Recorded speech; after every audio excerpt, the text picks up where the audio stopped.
was here. I don't want. I can start without the clerk. I don't want to start without him.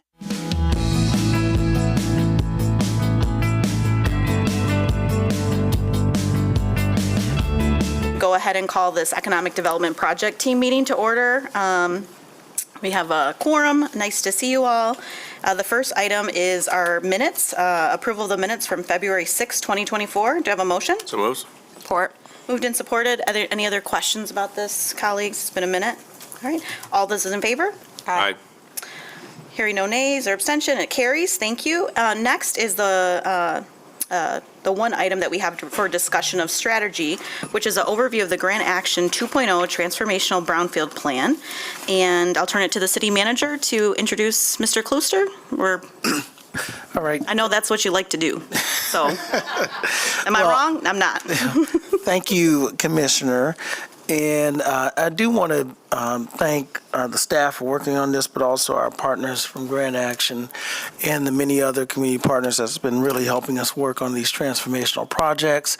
We have come a long way from visioning some of the things that could happen in the pandemic. I remember being at the right place years ago in the midst of the pandemic, talking about what are some of the things we can do to make sure our recovery is strong. And this was one of them in terms of anchor projects around the amphitheater and soccer stadium. So with that, I'll introduce Mr. Klooster, who will also have a co-presenter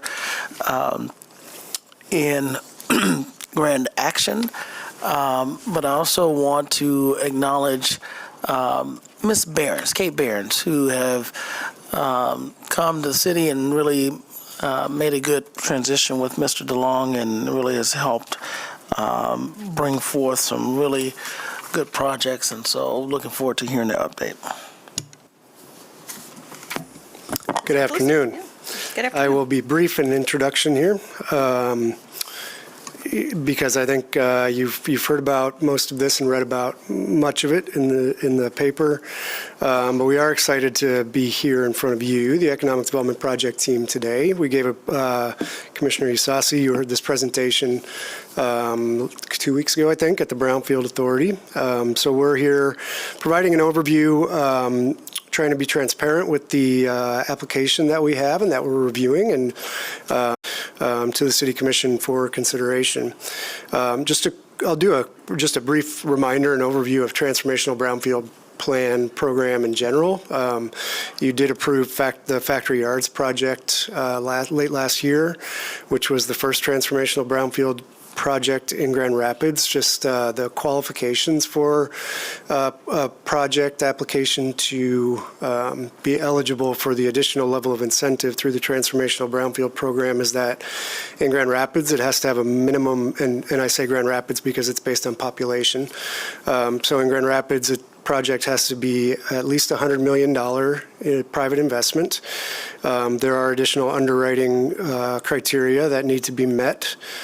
And it has to be a mixed-use project, and it has to have the reasonable expectation to be transformational on local community and economic development. And I think you'll hear why that's true about this proposal today.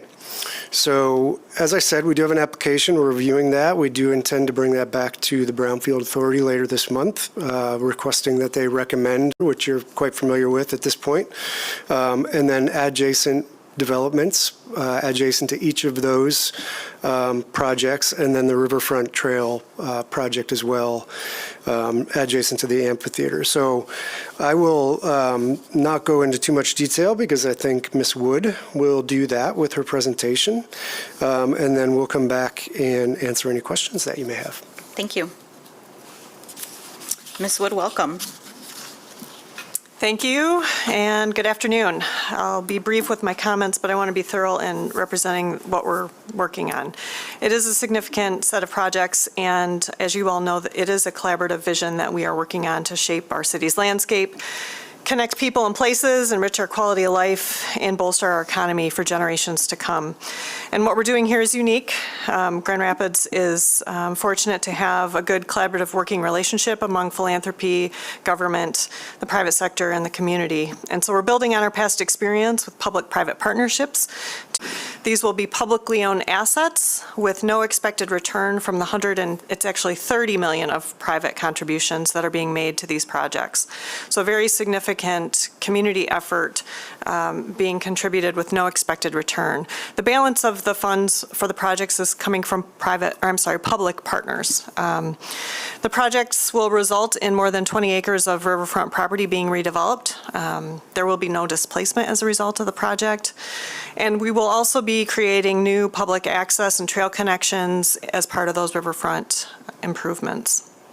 As part of the projects, there'll be more than $14 million of minority, women-owned, and micro-local business participation expected on these projects. Just the amphitheater and stadium alone will exceed that. Once you add in the additional private developments that will continue to grow. $748 million of total project investment with more than 735 new housing units anticipated, 238 new jobs, and again, I mentioned the riverfront improvements and the critical trail connectivity and public access to our river. The location is one you're familiar with, the 201 Market site, where Public Works has a lot of facilities, as well as Parks and Recreation, among others. And then the soccer stadium are the dash lots over on the near west side. The yellow indicates the private development opportunities that exist. The amphitheater itself is just a little over 10 acres, and we have filed the permits. The permits have been filed and are being reviewed for demolition and excavation to start as of May 1. The investment in the amphitheater is $185+ million, 48 new jobs associated with that, and wages of over $22 an hour.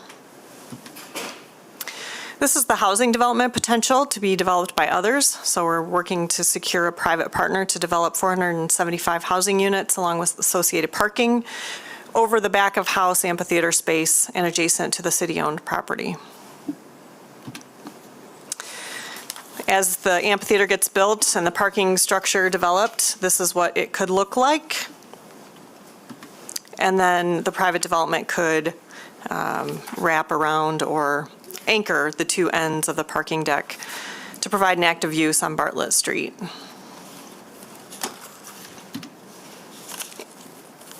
The proposed private development could cost more than $218 million, create some jobs, as well as have very high average hourly wages, over $24 an hour.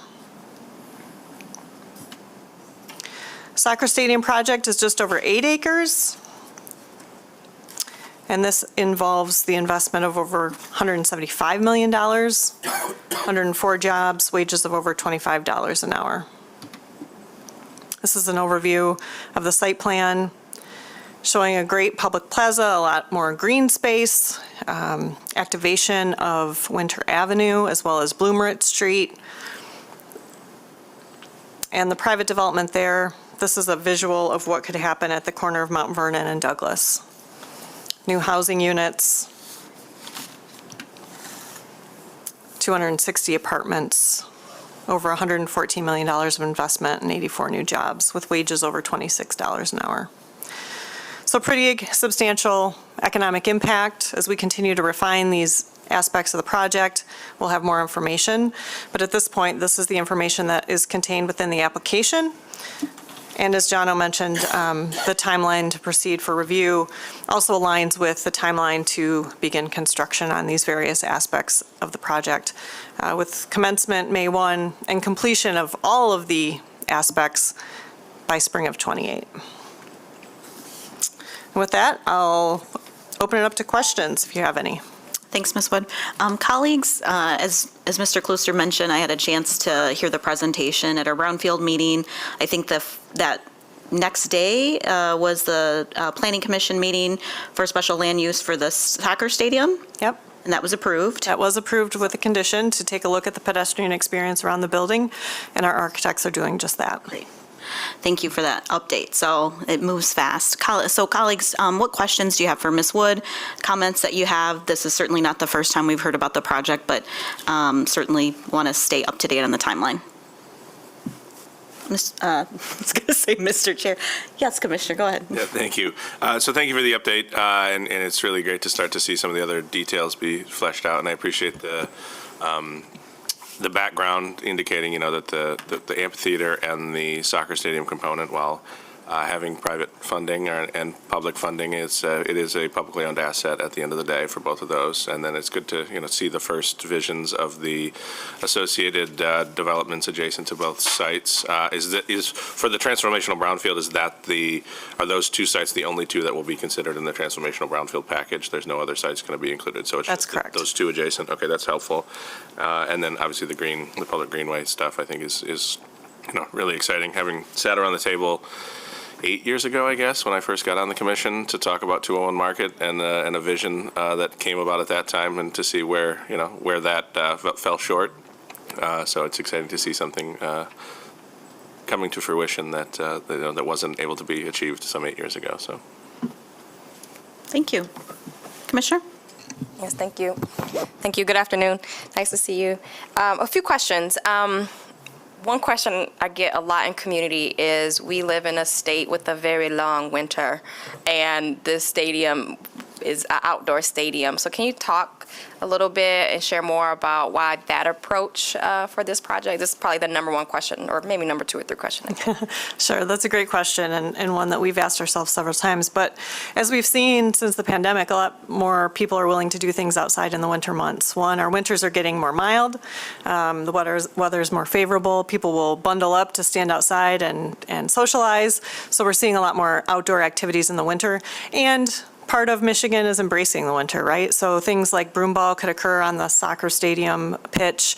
At the amphitheater, there could be events in the public space like World of Winter. We could have different events that promote the outdoor activities during the winter months. And I think activating these public spaces is what is going to be important to the success of these facilities. And as you've seen with our operators of the convention center and the arena, they work really hard to make sure there are activities throughout the year, and they'll do the same with these venues as well. Okay. Thank you. So now I want to turn to both the inclusion plan and some of the economic impacts that you presented. So starting with jobs, kind of the projected new FTE jobs, do you all have a sense of, I see the total numbers, I see the average hourly wage, but I'm more curious about what types of positions those are in that range of salary, as well as how you might engage and really employ folks at the stadium. And part of the reason why I'm asking is, the Third Ward is not touching downtown, and really want to make sure that we benefit, right? And not just folks, visitors to town benefit, but benefit as attendees, as folks who can utilize the activated space, but also have the opportunity to be a vendor in the space or work in the space too. So curious, do you have more, or when will you have more information about the projected new jobs? Sure. So what I can tell you is, based on the numbers that we're representing here in the wages, it does stretch the skill set. So there will be some lower skilled positions that are available that people can work, 5 to 10 hours a week on events. But there are also higher wage jobs, full-time positions that are higher skilled positions. And these do include soccer players as professionals and their coaching staff, as well as the event staff that'll be on site for every show or game or event. So there is a wide range of skills that will be necessary. Just like with the arena and the convention center, we see the same thing in those venues as well. And the jobs are made available to, all those who seek them. And I think the CAA has done a great job of engaging neighbors in working on their sites. In fact, I live downtown, and my neighbors work at the arena part-time for a few hours. There are also people working at DeVos Place that have transportation needs that they accommodate to make sure that they're able to get to the job site. So I think that not being able to speak for the operator, knowing what has happened in our other venues, we can expect the same thing to occur there as well. And when you speak about the opportunity to be a vendor or to provide a service to these facilities, again, The CAA does a great job of engaging community and making opportunities available. I know Mosby's Popcorn is on the concourse of the arena now, something we didn't see in the past, as well as others. Those are, just a few examples of what they have done in the recent past, and we expect them to do that on these two venues as well. Thank you. And if I can add one more. Absolutely. So in relationship to the inclusion plan, I think specifically for the amphitheater at this point, I think that's the one that you outlined here. Curious about your thoughts on how aggressive these targets are. And I don't know what slide I'm on, but I don't know who's controlling. Not me. Remote.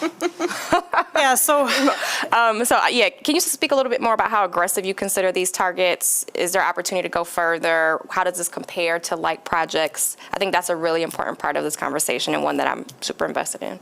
Sure, I'll start and then I'll have Jono provide his experience and expertise in this area. But what I can share with you is that what I think is the level of probability here is very high. And quite honestly, I think we have the ability to go higher and we'll continue to strive for more. But what we know about the skilled trades and the services and the products that are needed for these projects, they're highly specialized.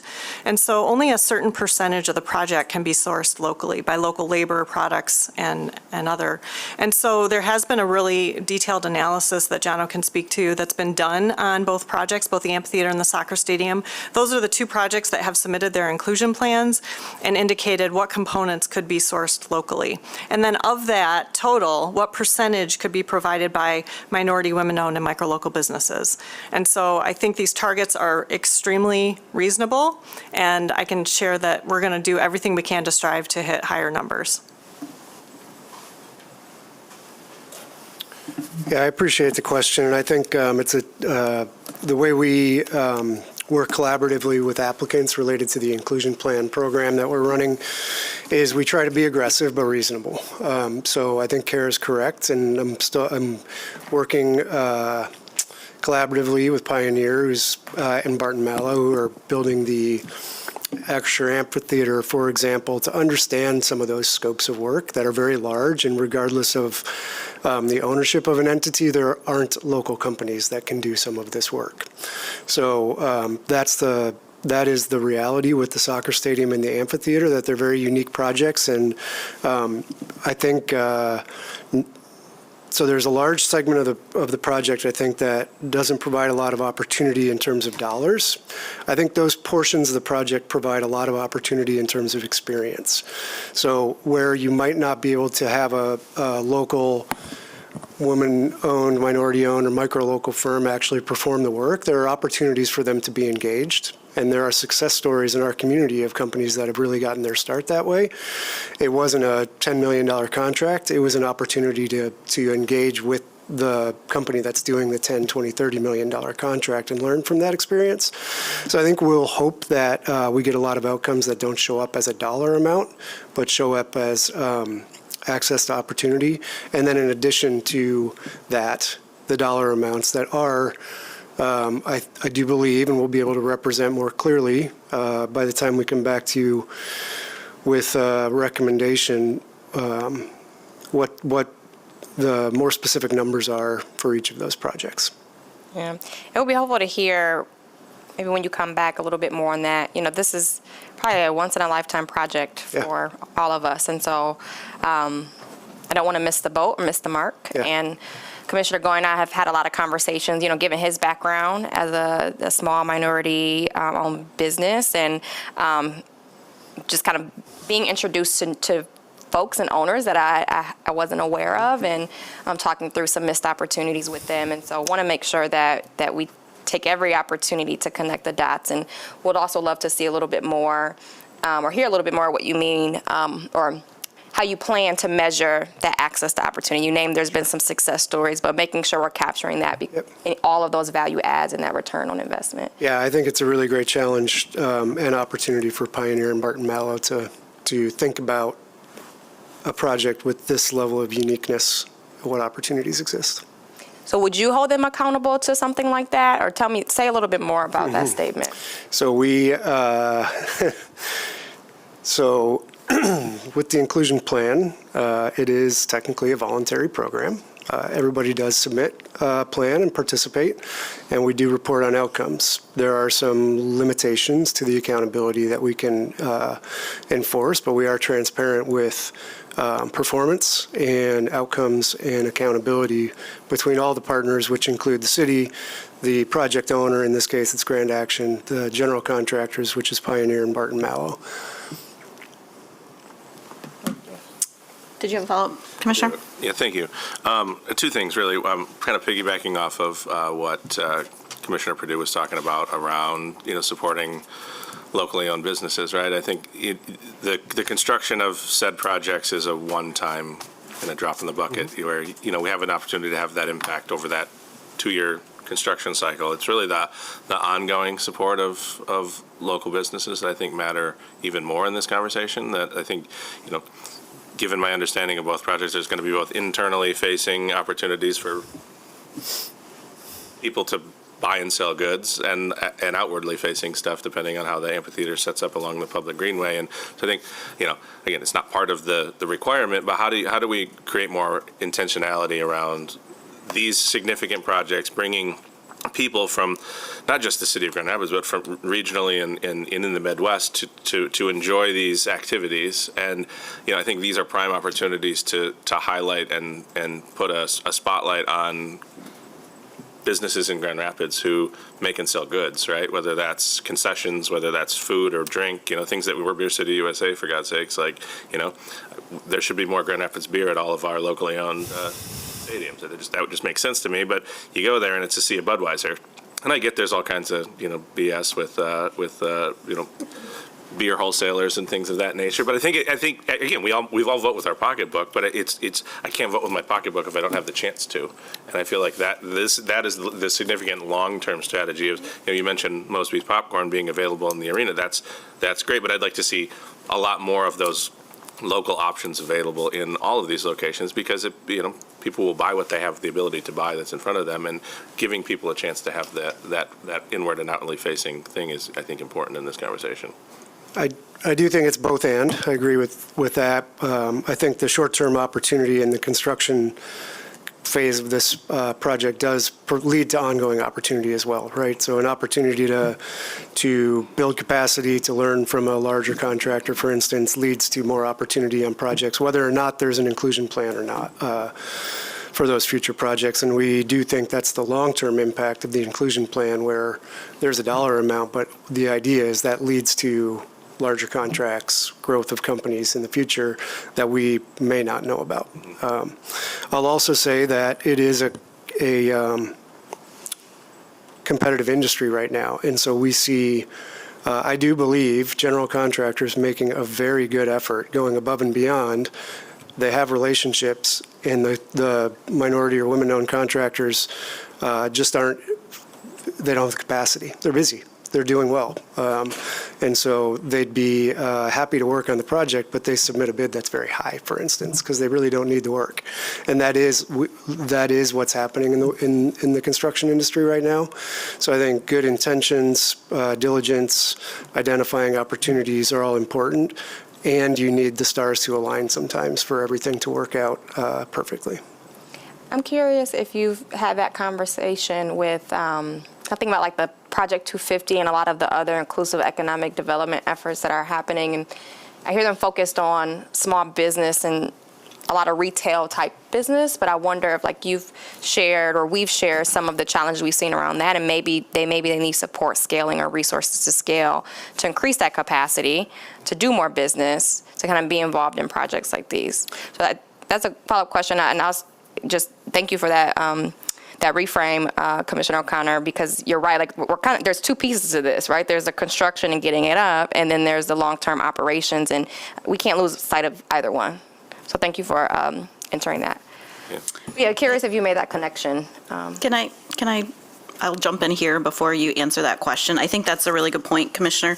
Mostly I'm thinking about again, full disclosure, in my day job, I run a CDFI, so financing for small businesses is a strong focus for me. I can think of one business that came to us that we were able to fund who had a significant contract from the city of Grand Rapids. And it was, I mean, I won't divulge all the pieces here, but it was a good example of how can we line up some capital supports. We've got a lot of new CDFIs that have come online. Certainly 50,000 might not be make or break, but it could be a piece of equipment, it could be a vehicle. So I do want to highlight that. Obviously, we've had some other conversations. I know I just wrote a letter of support for the Urban League, and you were on that message as well of their emerging developers. This is other pieces that we talked about in other meetings. So if we can continue to connect some of the capital pieces, which wouldn't be here at the city, but exist in our ecosystem, I would love to be part of that conversation. So, and then can you share, Jono, I'm sorry, I didn't let you answer Commissioner Perdue's question, if you wanted to follow up on that. Just briefly, I think we've been transparent in reporting on the inclusion plan that what we're doing is try to increase demand for diverse subcontractors. We recognize the need to build capacity and support structures for companies that are wanting to grow. And we do support Construction Allies in Action, which is specific to the construction industry initiative. I think there's lots more opportunities for coordination across that space in the community, and we'd be happy to be involved in that. But we have, as I said, been transparent that we're working on the demand side, trying to increase demand. And Commissioner O'Connor, can I phone a friend and remind us when, I think this was when our past colleagues were on the commission, when we changed the percentage points for MLBE, didn't we increase that? Was that 2 years ago that we increased? I mean, you probably know this too, John, I'm sorry. I do not. That's a separate. But so in terms of, bless you, in terms of those considerations, we've done some of that internally on application processes as well. I think we went up like 3 percentage points. So, okay. So duly noted about the MLBE opportunities. If there is an opportunity, to your point about what is readily available locally and what might not be, I would be interested in looking at sort of a sketched out, this is what, it almost like when we do hiring, this is what our available population looks like, because that actually would be helpful to that greater conversation around economic development with some of these other entities when we look to see who we can support long term. We know this project can't do all the things that we want to do, but it could give us some good data points as well as we think about where future investments are. So I wanted to follow up on the special land use piece as it related to could you review what the additional, so they approved it with certain conditions. Could you share that again? Because I missed that in the whole spiel. And then, because I wanted to understand what were some of those pedestrian pieces. Okay, Kristen's making her way up. okay. The commissioners were mostly concerned about the Very pedestrian slowly, but- experience. For example, the facade of the facility is a lot of metal panels and doorways that are not intended to be entrances or just simply exits. Okay. And so they wanted consideration of, other treatments Okay. to the building that would be much more pedestrian friendly. So it could be public art, it could be a different material, it could be more glass, those Okay. types of things. Okay, thank you. And then, Ms. Wood, if you would stay up here while Kristen's pulling that up, is there, obviously we had just had this conversation at Committee of the Whole about all of our, changes to land use text amendments, and parking is one of the considerations, and heard an update about our parking survey. And, you've talked about what are the percentages of downtown availability parking during the peak times of operation, as well as ongoing conversations with Grand Valley as it relates to their parking structures and assets.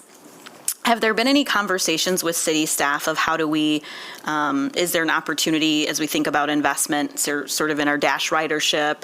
I think we need more people to get on those things so that we can show the investment and then we can continue to do this and then all of these things work in harmony. So I know that wasn't something that was part of the transformational brownfield conversation, but I did want to ask that here. Yes, those conversations continue. Okay. And so we're working very closely with the Rapid and Mobile GR. Okay. On an ongoing basis. Okay, Great. And then Staying on that item for a moment, so that as it was stated, the Planning Commission did approve the special land use request subject to several conditions. One of the conditions specific to transit is that the Mobile GR and the Planning Department will work with the Rapid to determine whether improved direct bus connections could be added to support transit connections to the stadium. Okay. So there is an Great. expectation Okay. or requirement that that Wonderful. engagement or conversation continues to happen with, of course, Okay. Grand Action as well. Okay. The other, I think, relevant conditions based on your conversation also require a traffic management plan for events be developed in collaboration with Mobile GR, GRPD, MDOT, and the Convention and Arena Authority. And then specific to the pedestrian realm, I think a couple of the planning commissioners were concerned about the proposed treatment that was still in concept design architecturally, of course, but that there is an expectation or requirement that the applicant work with city staff, me, to improve the project's pedestrian experience around the entire site and provide additional facade variations along the winter facade, which may include the use of murals and additional transparency. So in short, the Planning Commission was not quite satisfied with that facade treatment and the stadium's interaction with the adjacent pedestrian area, and just wanted a little bit more intentionality taking place around what's about the proposed design. Great. Thank you for reviewing that. Did you have a follow-up, Commissioner? Oh, yeah, I was just going to bring up the parking, which I was appreciative of. You know, I believe with the amphitheater in particular, that was approved without on-street without a public parking component, and with the part of the transformation of Brownfield, there's a parking deck being installed, which I know some people want more parking and some people want less parking, but the fact that there is parking being installed adjacent to the amphitheater, I think is important. And, you know, in looking at the map of where the transformation of Brownfield will sit for the soccer stadium, it doesn't eliminate all of the publicly owned lots that are along the, you know, between Seward and the highway. And I think those are, again, Yep. driving by there nearly daily, they're not full, so. Yep, and a lot of parking data was provided to the Planning Commission to help them arrive at the decision that no additional parking was required. And the Planning Commission did understand that there are some arrangements being looked at with Grand Valley, who has a significant size parking deck just across the street, and understanding that future plans for that Bridge South plan that DGRI has created does have additional parking and considers parking structures. And clearly the transformational Brownfield project is evidence that that is being considered as part of the greater design of the project and not solely looking at it as a soccer stadium need to provide parking. Great, thank you. I did have one other follow-up question, maybe to Ms. Wood. As we think about, you know, we talked obviously about MLB, we talked about the zoning pieces. I'm interested as it relates to the environmental impacts of the creation of these, you know, two large entities that are going to be transformational. And thinking about some other once-in-a-lifetime things that have come out from the federal government, particularly with the IRA Inflation Reduction Act. Are there any opportunities, you know, in terms of where we're at in the design phase and where, you know, obviously breaking ground soon, May 1 is going to come here fast, to be able to leverage any of those, you know, credits or opportunities for projects like these to, and I don't know, I'm looking for Ms. Sutter, but she's not here to be able to talk more explicitly about what might be available in a significant a public-private partnership like this and pull down some of those. And I know that's all running through our Grand Valley Metro Council as well. So has there anybody in any conversation about that? Okay. I'll start. Okay. So your time is great. We just had a briefing yesterday comprehensively about some of the grant opportunities. And yes, with some of those environmental green building kind of initiatives, we certainly are taking advantage of it. But we're also looking at what other potential opportunities. I think there may be 100 and over 130. But we've identified, some of them are geographically specific, and our intent is to have a more thorough briefing, actually at Fiscal Committee in the next couple of weeks, about the type of opportunities we are specifically will be applying for, and the ones we have received. So, and we've talked about what things could help with projects like Scribner, relocation, as well as some of our other public-private partnerships. Great, thank you. I think that's, people are always asking, are we getting any of that IRA money? And it's like, I don't know. I know there's a lot of things to consider, so that update will be great. And then lastly, when we, through the presentation, like you said, you give that disclaimer. This is all the information that I have as of today. So I've heard that disclaimer a couple times, Ms. Wood. But in terms of the housing, still you haven't identified the developer for those, what's the total number, 474? Housing units, correct. So we're working to establish relationships with private developers that can deliver that for us. All right, thanks. Just wanted to get that on the record as well. Commissioners, any other comments for Ms. Wood? All right, thank you for that information. Thank you, Mr. Klooster, for that follow-up, and I think we will move on to our next item. Mr. Overman can come up with he gets the last 5 minutes of every meeting. And I appreciate every minute. Well, Commissioners and City Manager, thank you again for this opportunity to give you our Development Center update. I kind of wanted to kick off this meeting this update with just kind of a review of our timelines. We are still kind of running about the same with about 6 days for our staff to turn around, review, and get feedback to our customers on both residential and commercial applications, and our land use development is sitting at about 10 days to get feedback to our customers and applicants. I do want to kind of note that through that, even though we have hit the highest amount of applications we received in the last 2 months. So our workload has increased greatly, and I really contribute that to the added capacity that we were able to add to our staff and expand our team with. So bringing on more plans examiners, permit technician, as well as new planning supervisors has helped out tremendously with that. Looking at kind of the plan summary, it's been provided again for you. As Ms. Wood already mentioned, the arena, the amphitheater is already submitted for review, and we are working through that.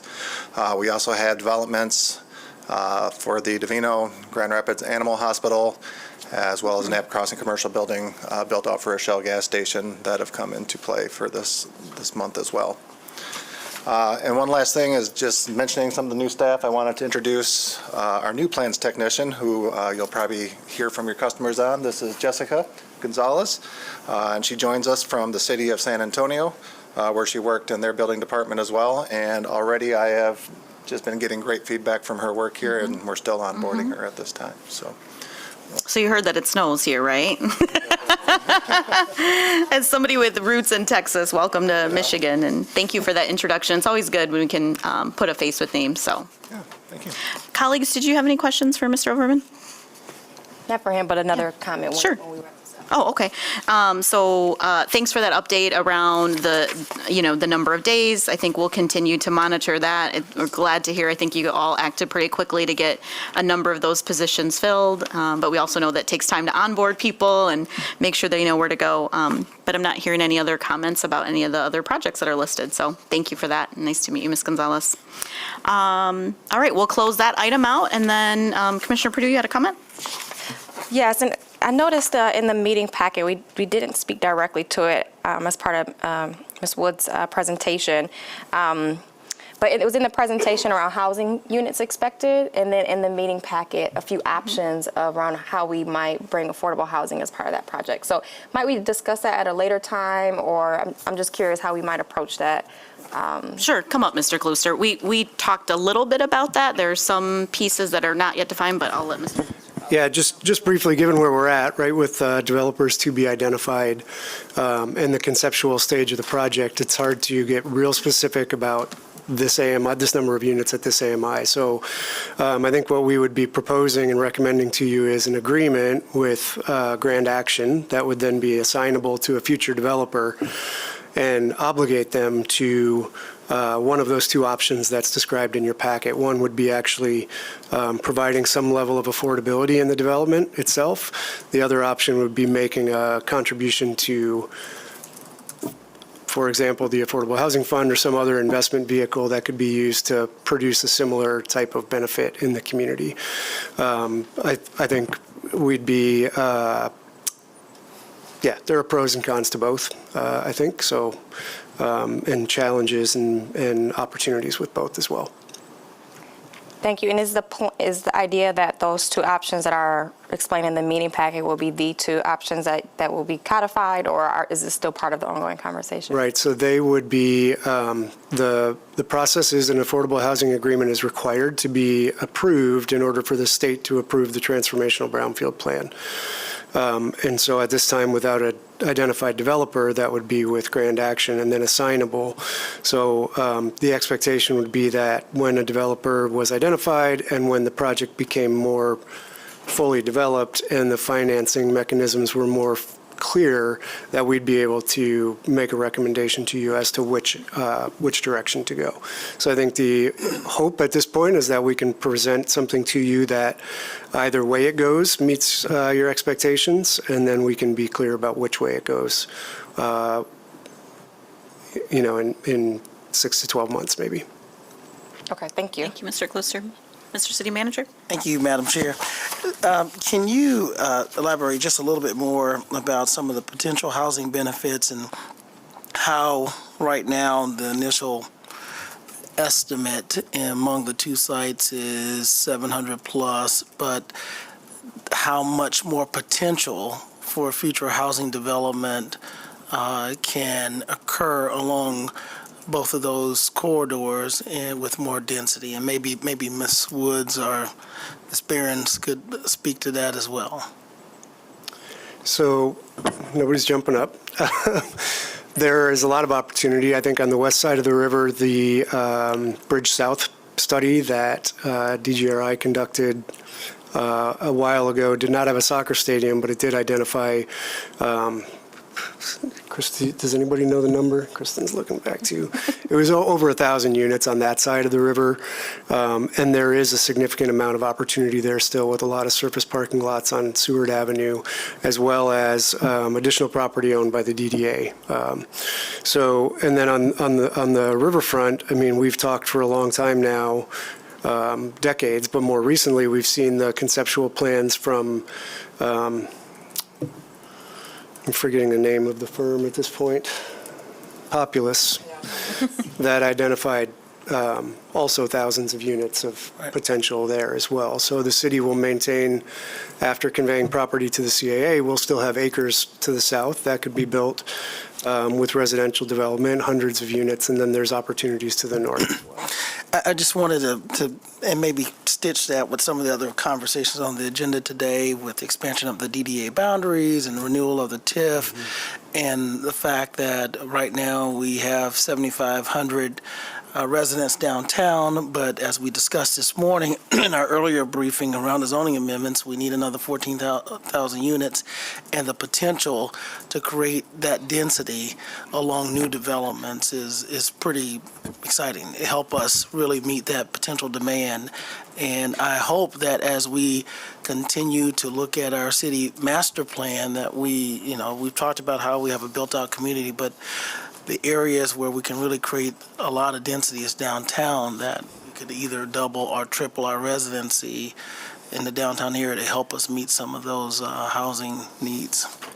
It's a very good point, and reflecting on the comments you heard from Mr. Kilpatrick this morning, especially downtown is where we can build a lot of units at once on a small piece of property, and the type of housing here that will be built is going to relieve some of the pressure that we're seeing in other parts of the city as well. So this, not all of this is going to be, a lot of this is going to be higher income housing, and that's needed in this community, and there are individuals who will choose to live there that will no longer be competing for neighborhood housing.